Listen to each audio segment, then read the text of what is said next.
Today on the Andrew Cooperrider Show, Beshear's executive order is out that I talked about yesterday. Not only is it worse than any bill that's ever been proposed in the state, it's so blatantly unconstitutional that even those who are in favor of banning conversion therapy should look at this as not only a setback, a huge setback because of what it will prompt, but also another example of Democrats using LGBTQ issues as a way to divide Americans and use the issues as political wedges in order to drive attention and power to themselves, make things a lot bigger, a lot more controversial than they need to be.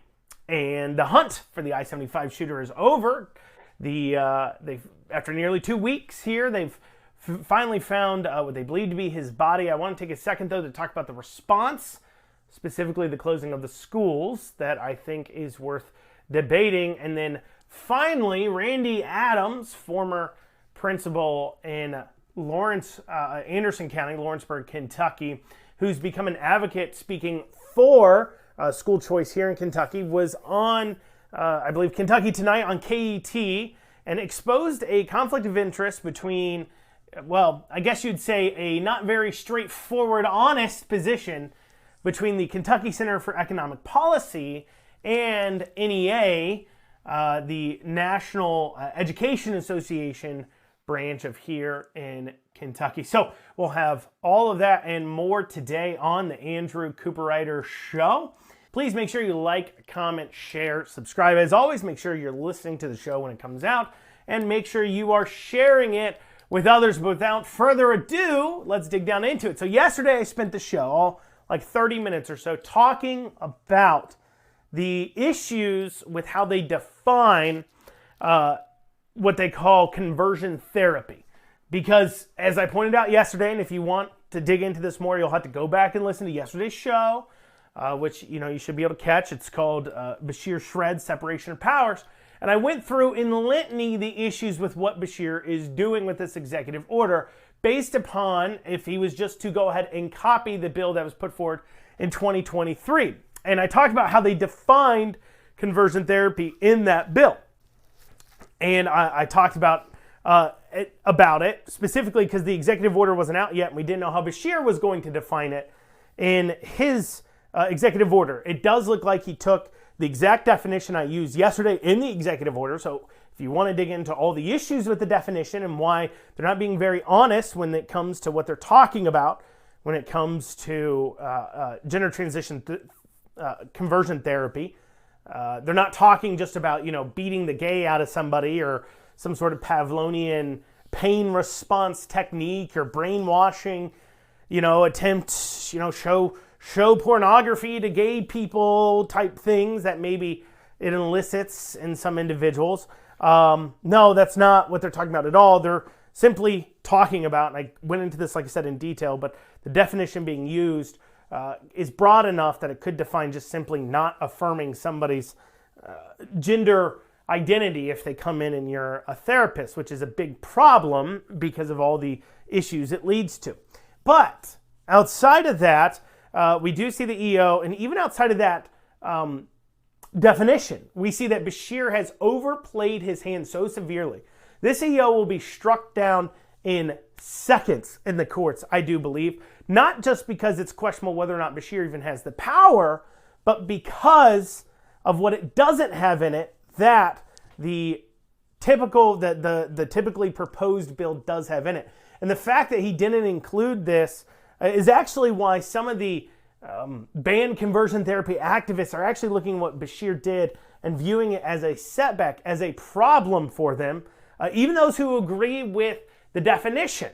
Because if, for an example, I think most of us, if you were to pass a bill that said, therapy can't involve physical abuse of somebody, whether that is to change their gender, to get them to stop doing this or that, you can't beat them. And therapy doesn't involve the showing of pornography. If you want to pass a law that says, hey, forcing patients or having patients view pornography as a part of therapy is wrong.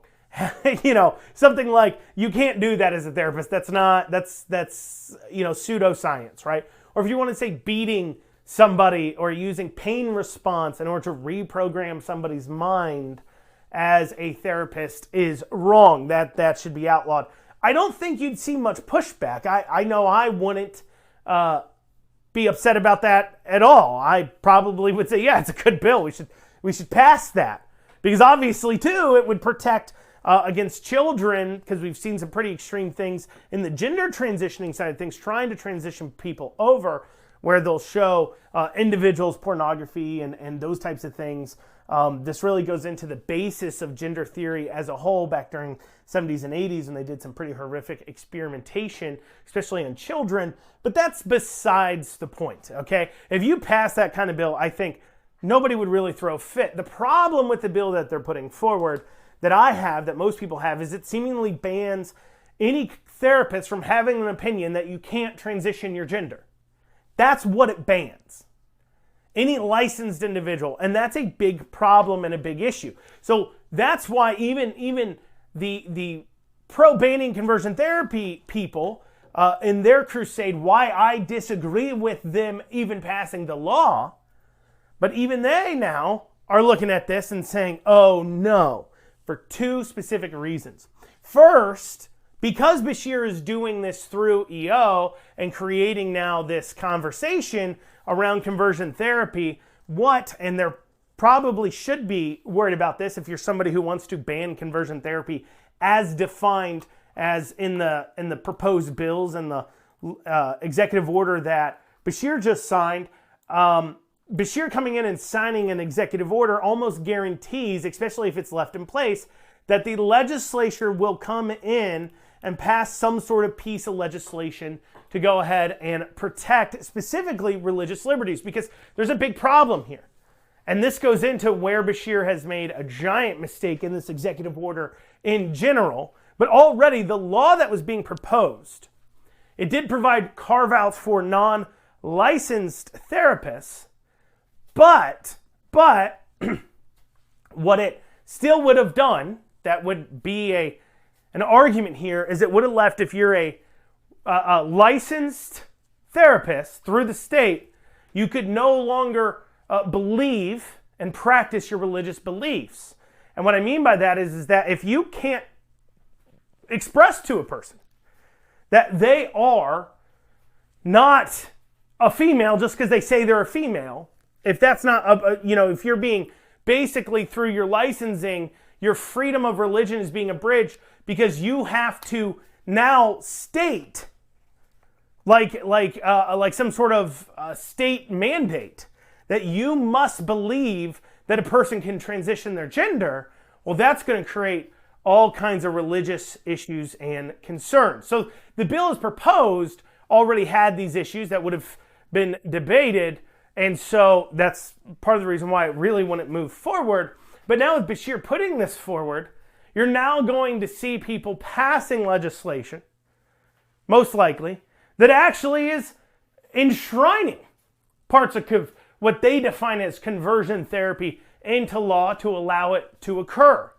So that's a setback. So if your mindset is that I want to ban conversion therapy, as Beshear even defined it in the EO, this is a setback to you because the legislature now will come in and pass this legislation and undo everything Beshear did and now enshrine it in law. So now you're not just having to pass a new law, but you're actually fighting now to stop a law from being passed that goes against your viewpoints if you're one of these ban conversion therapy activists. So that's a first problem that you see. But the other thing that's going on with this EO, so you'd say, well, Republicans were never going to pass an executive order banning conversion therapy anyways, and so even if they pass a law enshrining that it's okay, Democrats, if they ever get into power again, can pass a law undoing it. But at least for that 1 year between Beshear's executive order and the legislature being into session, these put upon minors who think they're a different gender would not receive this very, very dangerous, in the minds of the LGBTQ activists, very, very dangerous treatments known as conversion therapy. But there's a problem, because this piece of executive order is missing something very key, something that is actually in the proposed ban conversion therapy laws that isn't in this executive order. So I'm going to read to you now the executive order. I'm going to get past the preamble. There's some preamble where it sets up about, Trevor Project and blah, blah, blah, blah, blah. I want to get to the actual piece of what he's exactly doing, what carve-outs he's providing, and what the way of enforcement will be.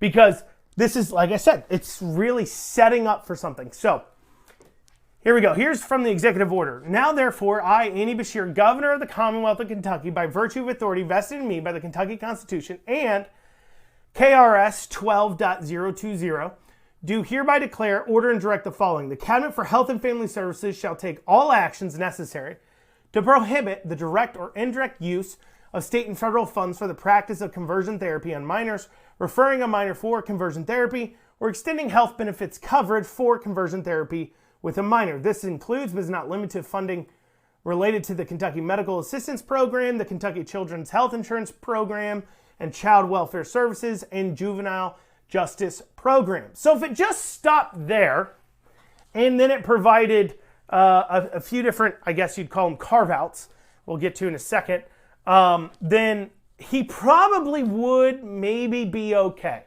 because he's just creating policy within it.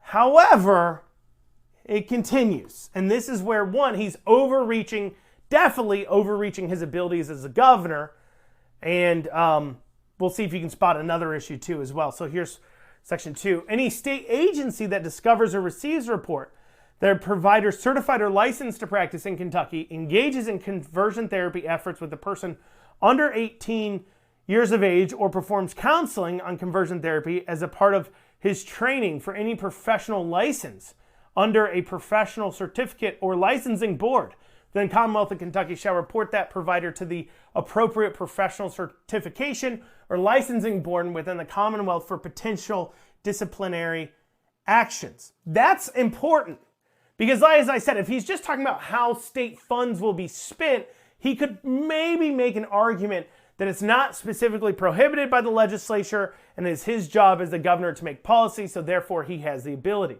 But now when you're getting into lawmaking is when you're now not just talking about people who receive state funds, you're now extending that authority to cover individuals who are not receiving state funds. You're now saying anybody licensed by the state is hereby now being pulled into this executive order. Now, yesterday I talked about how I thought if he stopped at just state funds not being able to be spent on this, he might be able to keep that in place.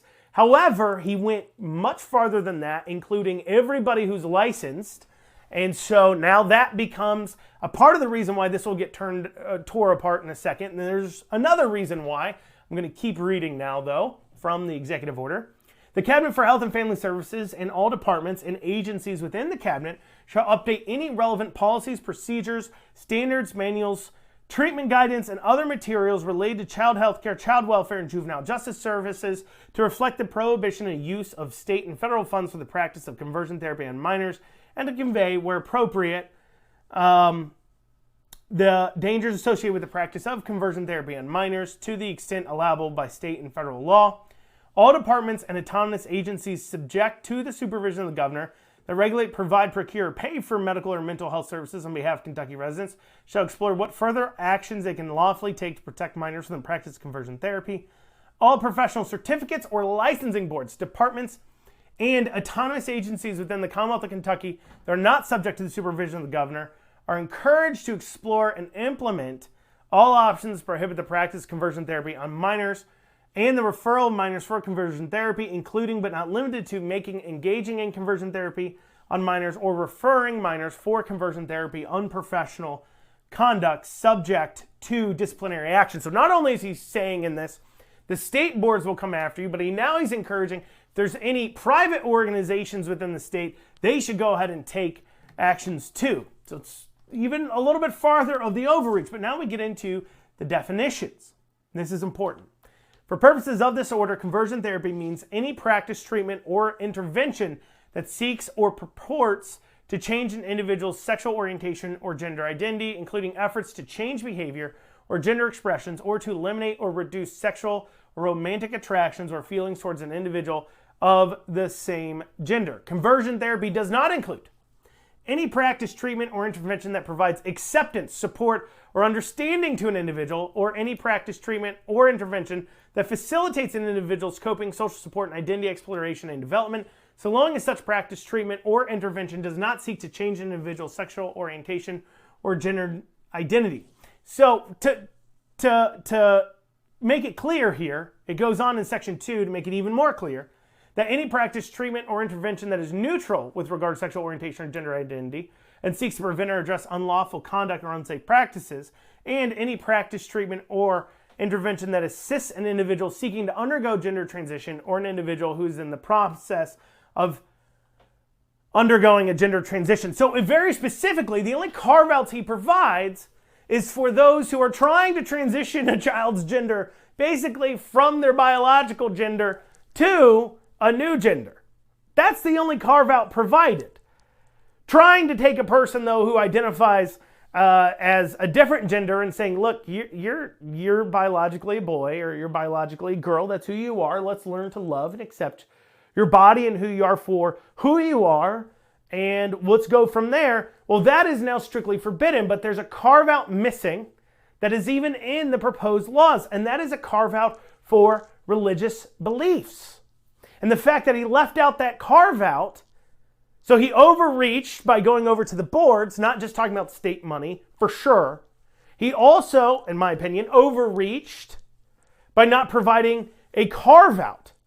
And this has led to attorneys like Chris Weiss, constitutional attorney, well known for having a pretty good record of defeating the governor in court, to make a post saying, hey, if there's anybody out there who's practicing these types of therapies that is now going to be barred from doing so because of this executive order, contact me. This would be an easy lawsuit. And so basically saying that, hey, this is like a slam dunk lawsuit. This is so easy to overturn.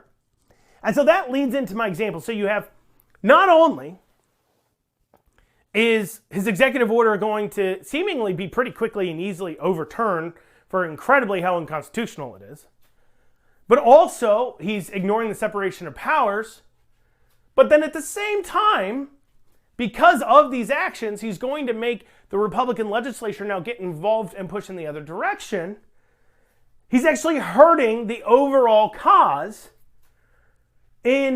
for people who want to ban conversion therapy, the LGBTQ people, or everything else. If you took a second to recognize how what he did is an overreach, get out of your own mind of believing that, that you can do whatever you want, that the government's there to solve all your problems. Get out of your mindset of getting what you want and being happy about it.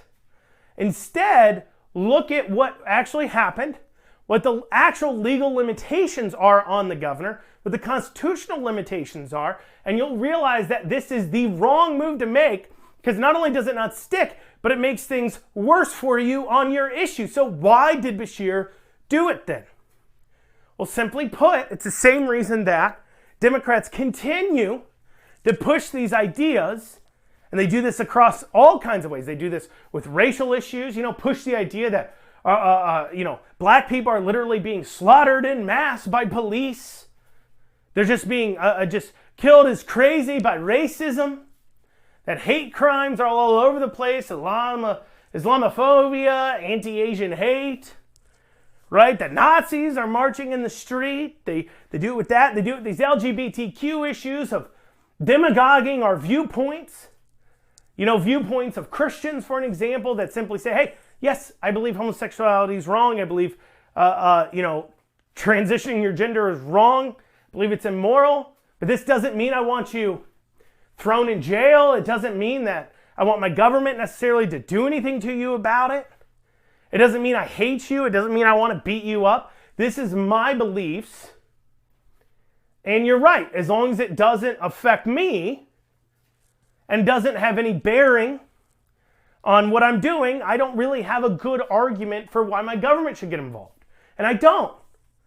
If somebody's gay and they want to be gay and have a boyfriend or a girlfriend if they're girl and live together and be gay or whatever, that's really not my business, and I don't want the government to get involved. Now, it's my business in the sense of, hey, if I'm evangelizing on behalf of my Christian faith now, I may say something, hey, that's a sin, let me tell you about redemption, right? I can do that, but that's a far cry different from saying, I want my police to go round them up. But that's what the Democrats peddle. And it creates division, this racial division, this division on these LGBTQ issues. There's no existential threat to any of these people. The only thing that they have to worry, the only thing transgender, for an example, what do we care about? We care about, one, you don't transition kids. You don't mess with their mental mindsets. You don't chop their genitalia off. You don't shove socks down little girls' pants to simulate a quote-unquote bulge. You don't give them chemical castration drugs. You don't pause puberty because this all causes harm. And that's not health care. That's what we care about. We care about hurting other people. And then we also care about you forcing us to buy into the lie. I'm not going to honor your pronouns. You need to use your biological genders, bathrooms, and everything else because nobody wants to see your junk flopping around in a woman's bathroom or, vice versa or whatever. As long as you're not, quote unquote, harming us or harming others, as long as you're not requiring anything from me, I don't care if some dude wants to cross-dress and walk around. I'm not telling my government to go lock up that guy for pretending to be a woman. Just don't ask me to buy into the lie and don't get mad at me when I call you sir when you clearly are a dude. But I don't want my government to get involved and lock you up, and I think most people fall into that category. And so that's not a reason to create division around the country, but that's what Democrats do. And Republicans do it on some issues as well. I'm thinking about abortion. Some Republicans use abortion as a wedge issue, as a way to distract away from how horrible they are. Beshear's doing the same thing because his track record on kids, his track record on these issues is actually not that great. He's eyeing up either that presidential run, maybe he wants a challenge for McConnell's spot here, I don't know. But regardless, he needs to drive that attention. He wants to bring in more national attention. He wants those opportunities. He wants to generate those national headlines. Maybe he's aiming for a cabinet position. Maybe he's aiming to run for president in 4 years if Kamala Harris loses. And so he needs more headlines while he can. That's why he did it. And he used LGBTQ issues to do it. And if I was a LGBTQ activist watching what was going on right now, I'd be pissed. I'd be so upset because he's using you for political power and actually hurting your cause. Well, the I-75 shooter's body, they believe, has been found. It was found by 2 local citizens, FBI and, KSP, local police. I'm sure the marshals probably involved too as well. All these federal agencies, they couldn't do it.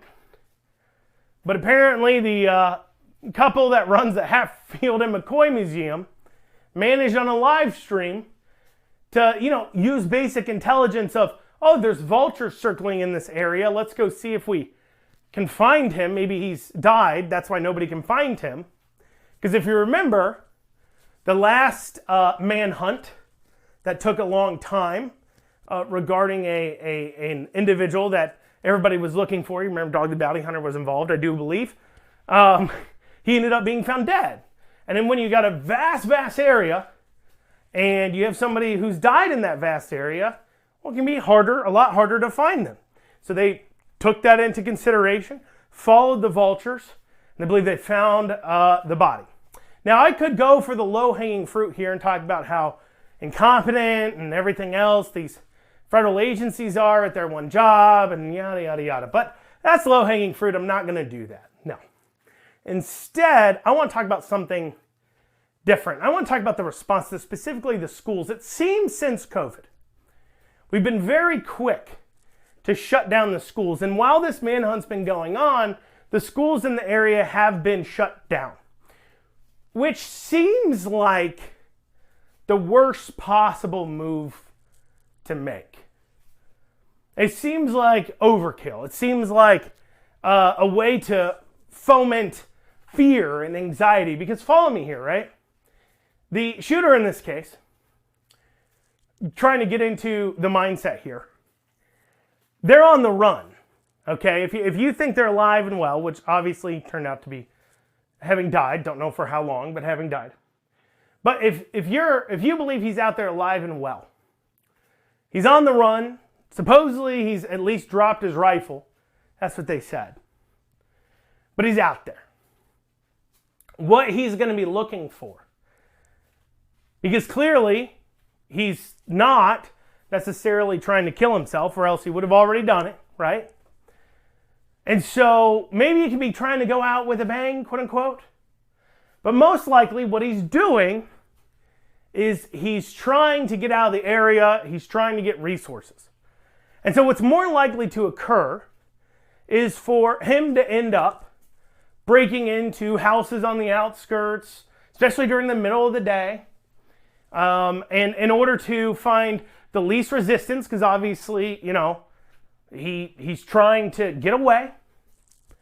And so by the schools going ahead and closing down, they actually, I think, took kids away from being in the safest place they could have been in this situation. Because now they could have been in a locked building with a bunch of people that, hey, station a police officer or two outside the school, tighten up security, make sure no doors are locked, have the kids go about their day, and relatively speaking, they're a lot safer there.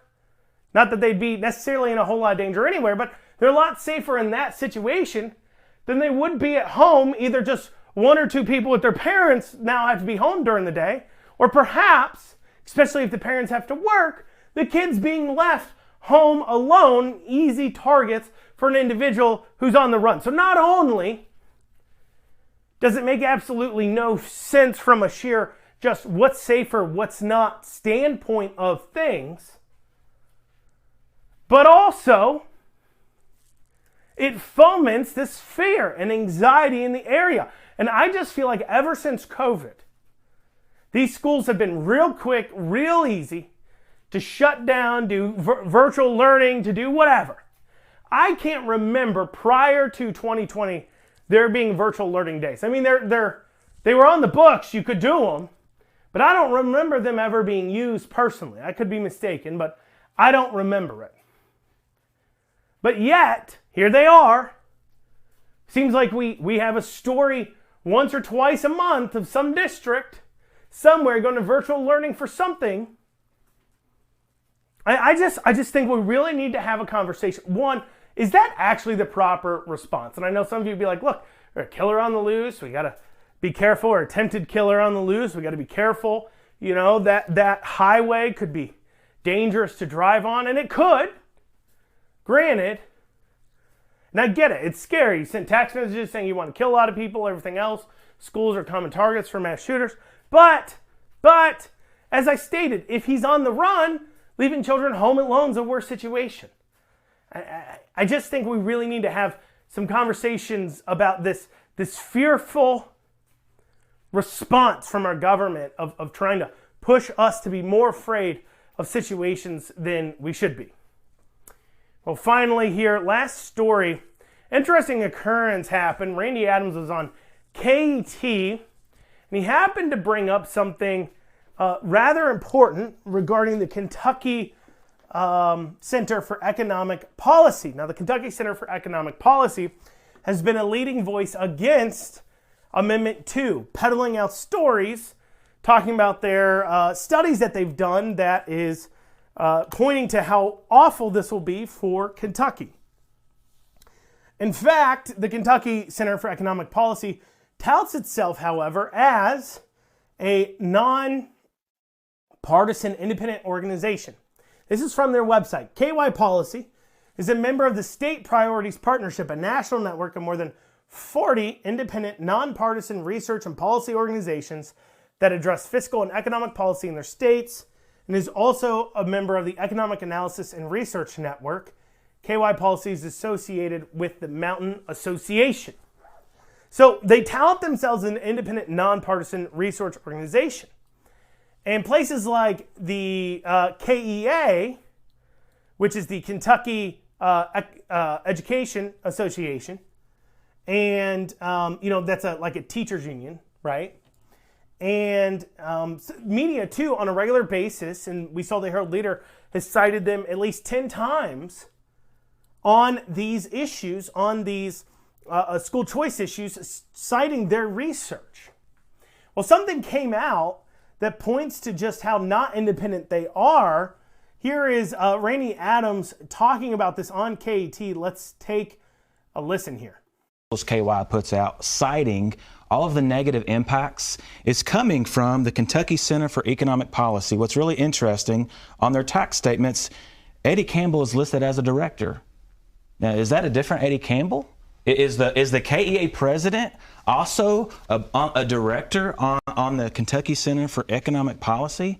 Or are there two Eddie Campbells? So I say that because in the video that was shared, that information about public schools performing worse, they didn't give a citation. I think there's some things that are really misleading that are coming on this movement against Amendment 2. So there is Randy Adams making it pretty clear, former principal, Anderson County School District, making it pretty clear that Eddie Campbell, who's the president of KEA, is also on the board of KY Policy. In fact, it is the same Eddie Campbell, it appears. There's no question about it. And so while KY Policy has been cited and pretending to be a nonpartisan independent organization and being cited by news media and cited in ads and sources as a name for research, it really seems to be almost a branch of the KEA. So what would be a lot clearer is if the teachers unions put out ads citing the teachers union studies as to what they led to. Well, this is according to a teachers union study, blah, blah, blah, blah. But of course, if they said that, everybody would correctly react with suspicious into the fact that they're trying to get their actual needed results.